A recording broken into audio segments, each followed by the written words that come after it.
1947, Lloyd and Dick St. John renovated a pond and stocked it with rainbow trout as part of the resort's resurrection begun in 1947.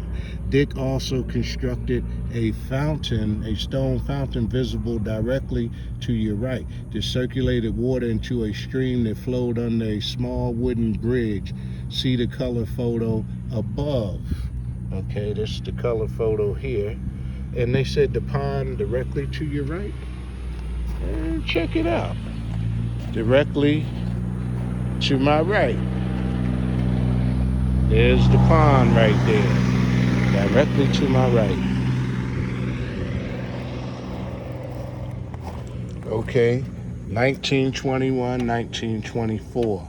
1921, Lorenzi dug the first lake out of the desert with his mule team. In 1921, he built the Rockline Pond that was located in the grass area to your left and stocked it with bluegill.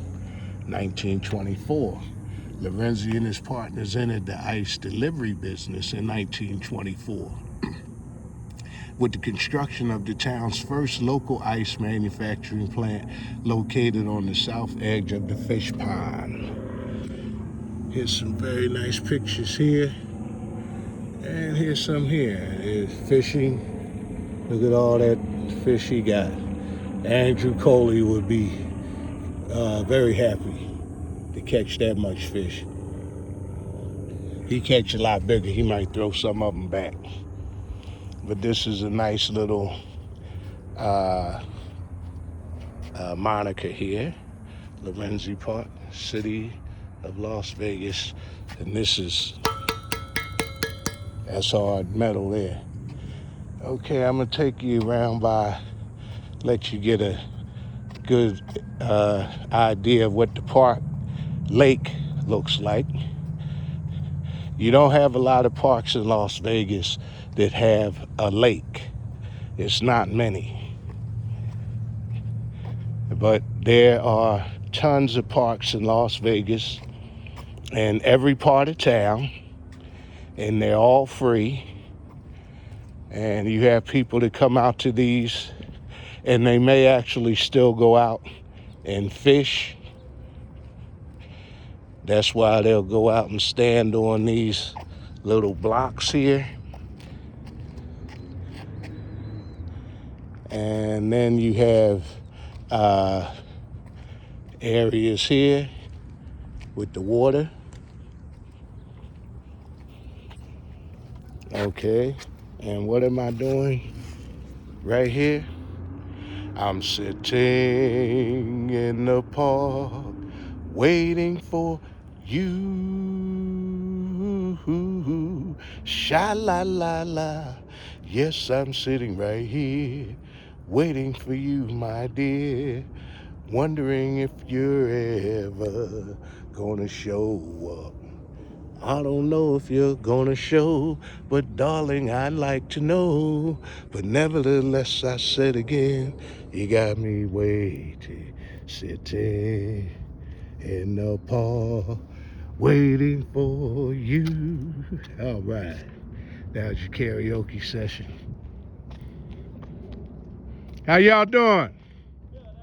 All right. Is there fishing here?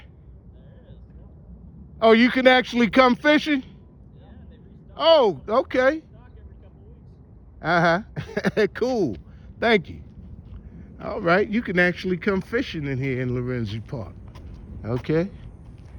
They know. They're the, landscapers here. Very friendly. Most people are not. Look at these trees. You like them?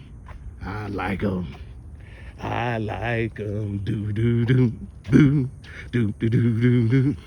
'Cause they're strange, but I like them. Thank y'all for going on this little tour for me. But I just wanted to showcase, some of the parks. I'll probably do a few more. There's some really nice parks out here in Las Vegas. Again, I'm at Lorenzi Park and Sammy Davis Jr. Plaza. You have other really nice parks, Sunset Park, Bruce Trent Park, places like that.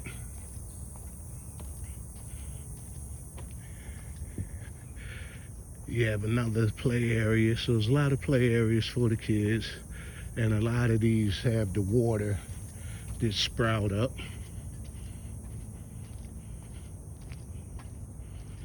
They have decent bathrooms out here too.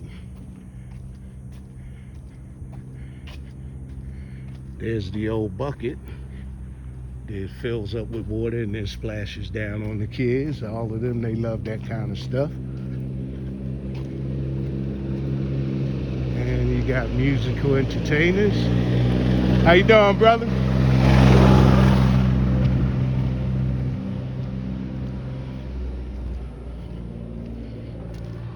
Okay, let's look at the timeline of the musical entertainment. They started 1900, the Lorenzi period. Significant is 1926. What happened? Beginning with the completion of the dance pavilion in 1926, evening music radiated over the lakes through the 1930s. The ad to the left promoted a special watchman to take care of your car in the large electric lighted parking grounds. Lorenzi had his own power plant supplied by artesian water pressure before rural electricity became available. The dance pavilion was the site of big dance and swing bands during the 1920s and 30s, including major American bands such as Harlem Playgirls. During the 1930s, the resort's music was broadcast on KGIX, Las Vegas' first radio station. And look, here's the ad. Lorenzi Park, tomorrow night, January 23rd, hot music, tap dancing, blues singing, okay? They had it going on. Now, this was 1926. So where do you think these black people stayed after the show was over? The historic West Side, probably at the Harrison House or the Shaw Apartments. Those was like the only two lodges for black people listed in the Green Book in 1954. So 1926. Okay, we're going to the St. John period, 1963. The Twin Lakes Twist, an over 18 years of age teenage nightclub, operated every weekend through the summer of 1963 at the Twin Lakes pool area. And look, they had Bobby Darin there doing the twist. Come on, let's do the twist. Oh, like we did last summer. Okay, 92, the city period. 1992, the completion of Sammy Davis Jr. Festival Plaza has provided the city with a venue to continue the musical entertainment tradition at the park. Okay, Eddie Palmieri and his orchestra performed in 2001. He even signed that, signature. This was 2009, the Las Vegas Blues Festival. They had Michael Grimm and the Delta Bound with the Big Easy horns. They had the Andy Wallow Trio, Ronnie Rose, Glenn Patrick, and the Lucky Cheats. Look at the price, $5. How much? $5. So wasn't that nice? They had a great time for $5. These are the bathrooms that they have here. They look nice and clean. The people take pride in these. Okay, you got some people there. I don't know if they're having a picnic or if they are unhoused. Don't know. Okay, so I'm heading towards Sammy Davis Festival Plaza. And look, we got a gentleman out here fishing. Wow, okay. He fishing like he know what he doing. How you doing, man? All right. Wow. So you might catch some nice fish today. Okay. So this is the park, Sammy Davis Jr. Festival Park to my right. And I'm just walking around the trail so I can get there. And it's a beautiful morning. Oh, it's a beautiful day. Love it. Temperature check, 93 degrees in the shade. 93 degrees in the shade. This is the Sammy Davis Jr. Festival Park. Look like they got it locked up right now. But this is an amphitheater. The lighting and sound system was installed with a generous contribution from the Young Electric Sign Company with support of the IBEU, International Brotherhood of Electrical Workers, Union Local number 357, in the City of Las Vegas, Department of Parks and Leisure Activities, 1993. The mayor in 1993 was Mayor Jan Laverty Jones, and no disrespect, but in a long line of white mayors. We've never had a black mayor in Las Vegas. Shout out to Miss Pamela Goings Brown. She is the first black mayor of North Las Vegas, but we've never had a black mayor in the actual city of Las Vegas. Now we got a good brother, Councilman Cedric Creer, CCC, who is running to be the first black mayor of Las Vegas. So call your friends in Las Vegas and ask them to vote for him next year, 2024. If you live here, come on, man, cast the ballot, it's time. Okay, now this is the stage. What I can show you of the stage. Okay, that's the stage right there. Now see right there with the grass, they put chairs right there. So when they're performing, you are literally right up on the performers. And man, it is wonderful. Let me tell you, it is wonderful. Because you are like right up on the performers. Okay, again, the temperature out here is 93 degrees. Believe it or not, in about an hour, it's going to be 110 degrees today. Okay, so I'm not going to be out here much longer. I'm an old man. I just look very young and sexy. And when women see me, they say, "Hey, Mr. Sexy Man, what your name is? What your name is?" That's what they say to me. And I'll be like, I'm married. I love my wife, Little Money Crew. Okay, this is the swimming pool area. 1926 is significant here.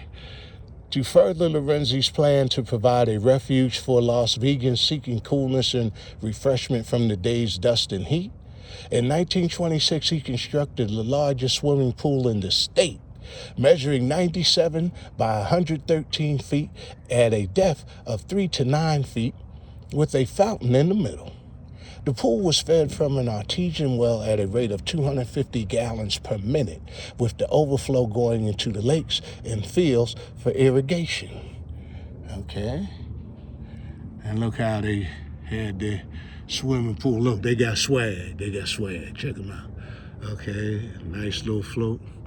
They could dive off a little diving board. Keep good, cool. In a bathing suit. They ain't wearing them like that now, are they? Okay, look at this. That's how the pool used to look. Okay, what else is significant? Nothing in the St. John period.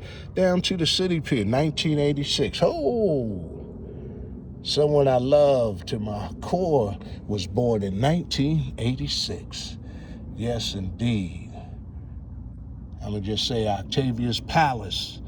Okay, man, you want to see a great video about Washington, D.C. and the Black History Museum? Go to Octavia's Palace. You want to see a great video about New York City? Go to Octavia's Palace. Okay, 1986.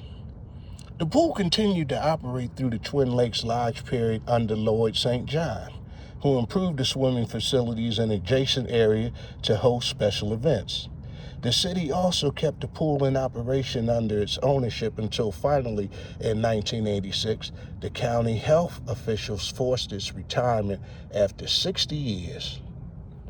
The pool still exists as it was filled in and the Sammy Davis Jr. Festival Plaza, which I just took you to, constructed over in 1992. Here's some pictures of the pool. Okay. Look at this, grand opening of the swimming season, 1932. Okay, the temperature was supposed to be 74.5 degrees in May, maybe. I don't know. Okay, well, we're gonna keep rolling. There's a couple beautiful plants. Yes, plants. These purple, lavender, something. You know, people like my wife love these. Okay. And isn't that a beautiful cornerstone? City of Las Vegas, Sammy Davis Jr., Festival Plaza. Can you see me? Can you see me, baby? Can you see me? See me sweating? It's getting very hot out here. Tell you in about an hour it's gonna bust $1.10. Okay. You got homeless people out here chilling, not bothering anybody.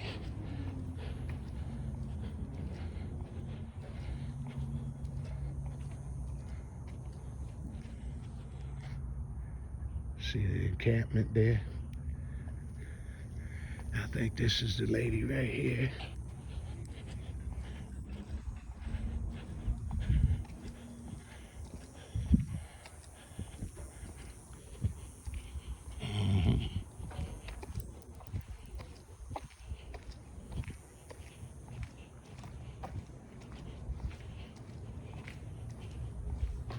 How you doing? All right. City development. 1965 to today. After the city's purchase of the resort's 80 acres in 1965, the east 20 acres were sold for commercial development. In 1965, right in here. Okay, and that's a nice picture of how the park looks. Isn't it wonderful? And there she is going back to her encampment.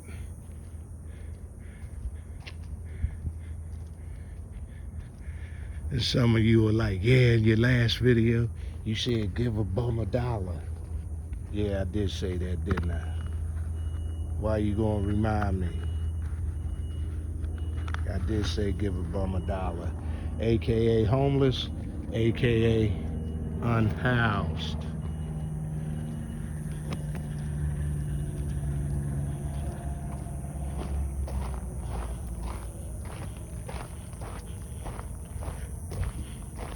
Don't be reminding me about that, give a bum some money. I don't have a lot of money like that. I'm on a fixed income, okay?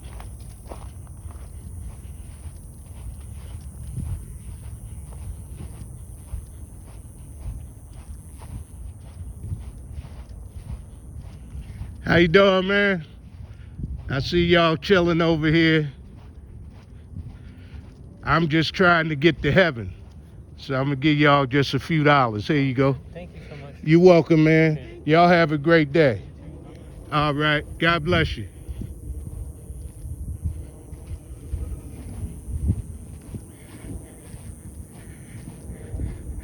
They're all not bad people. A lot of them are very good people who just fell on unfortunate times. You know how they say we're just like 2 paychecks from homelessness. Okay. I mean, most of you gonna say, shit, I ain't giving a bum no money. I need my money. But, you know, you go in church and you give it to that pastor, and no offense with some of you, but a lot of y'all pastors driving them nice cars, being chauffeur driven, flying around in private jets, and they wearing red bottom shoes off of your donations. So is that really going to God? But, you know, I ain't the big religious person. I can't give you every quote in the Bible. So I'm not going to judge you. I'm just stating a fact. And aren't these beautiful? They're like purple or lavender. Again, my wife and people like in her circle, they love watching growing plants. It's a beautiful thing. And you have houses that are all around it. Okay, this concludes my tour of Lorenzi Park and Sammy Davis Jr. Festival Park. And look how I'm sweating. I'm getting ready to jump in the car and put that air on, y'all. I love you, and you need to do this. Put your weight on it, put your weight on it, put your weight on it. Do it, do it, do it. Because when you need me, I will be right by your side. Have a great day, y'all, from beautiful Lorenzi Park.